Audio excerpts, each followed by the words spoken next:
കൊള്ളാം. ഈ studio light setup ഒക്കെ കൊള്ളാം. പണ്ട് ഞങ്ങളുടെ കാലത്തെ ഈ മെഴുകുതിരി കത്തിച്ചിട്ടായിരുന്നു വെട്ടം. അന്ന് മെഴുകുതിരിയൊക്കെ ഉണ്ട്.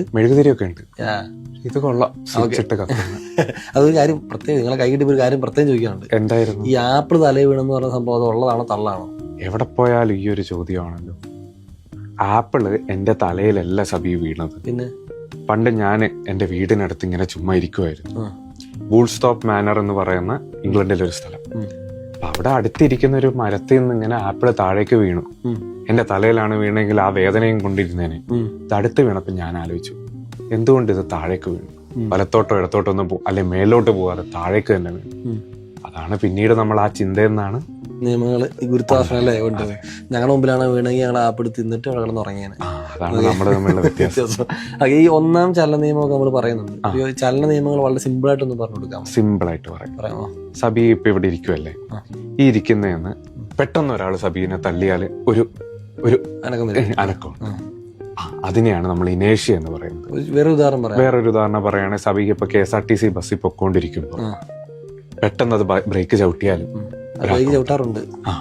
അപ്പൊ നമ്മളൊരു ആക്കം വരും. അതാണ്, അതായത് നമുക്കൊരു വസ്തുവിന് അത് ഏത് സ്ഥിതിയിലാണോ നിൽക്കുന്നത് അത് തന്നെ തുടരാനുള്ളൊരു ടെൻഡൻസി ഉണ്ടാവും.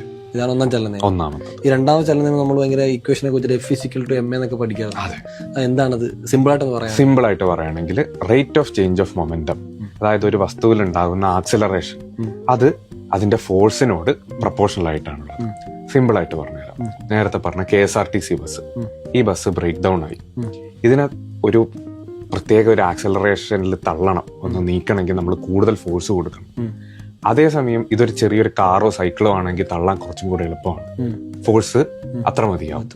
അതായത് ഭാരം കുറഞ്ഞ വസ്തുവിനെ ഒരു ആക്സിലറേഷനിലേക്ക് എത്തിക്കാൻ നമുക്ക് കുറച്ച് ഫോഴ്സ് മതി. ഇത് നേരെ തിരിച്ചും മറിച്ചും ഒക്കെ നമുക്ക് പറയാം. വളരെ സിമ്പിൾ ആയിട്ട് പറയാം. നിങ്ങൾക്ക് പരീക്ഷയ്ക്കൊക്കെ ആണല്ലോ അതിന് ഇത്രയേ വേണ്ടൂ.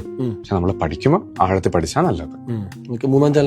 മൂന്നാം ചലന നിയമം നിങ്ങളത് വളരെ യൂണിവേഴ്സൽ ആയിട്ട് പറയുന്ന ഒരു കാര്യമാണ്. Every action has an equal and opposite reaction. Cinema dialogue അല്ലല്ലേ? സിനിമ ഡയലോഗ് അല്ല, അത് പ്രകൃതിയിലൊരു ഡയലോഗാണ്. അതായത് ഒരു എളുപ്പത്തിന് പറയുകയാണെങ്കിൽ സബി വഞ്ചി തുഴയുകയാണെങ്കിൽ അല്ലെങ്കിൽ നീന്തുവാണെങ്കിൽ നമ്മൾ വെള്ളത്തെ പിറകോട്ട് തള്ളും. വെള്ളം നമ്മളെ ഫ്രണ്ടിലോട്ട് തള്ളുന്നത് കൊണ്ടാണ് നമ്മൾ മുന്നോട്ട് പോകുന്നത്. വഞ്ചിയൊക്കെ എല്ലാം, വഞ്ചി ആയാലും നീന്തലായാലും നമ്മൾ നടക്കുന്നത് പോലും അതുകൊണ്ടാണ്. കൊള്ളാം. ഓക്കെ, അപ്പൊ ഇതുപോലെ വേറെ നിയമങ്ങളൊക്കെ ഉണ്ടാക്കി വെച്ചിട്ടുണ്ടായിരുന്നു. ഇഷ്ടം പോലെ മാത്തമാറ്റിക്സിലുണ്ട്, കളർ തിയറി, കളർ വീലിനെ പറ്റിയൊക്കെ കേട്ടിട്ടുണ്ടാവും. മാത്സ്, സയൻസ്, അങ്ങനെ ഞാൻ കൈവെക്കാത്ത മേഖലകളില്ല ശരിക്കും. ഇല്ല. അപ്പം ഓക്കെ, അപ്പൊ ഇതുപോലെ നമ്മുടെ പുതിയ കുട്ടികളോടൊക്കെ എന്താ പറയാനുള്ളത്?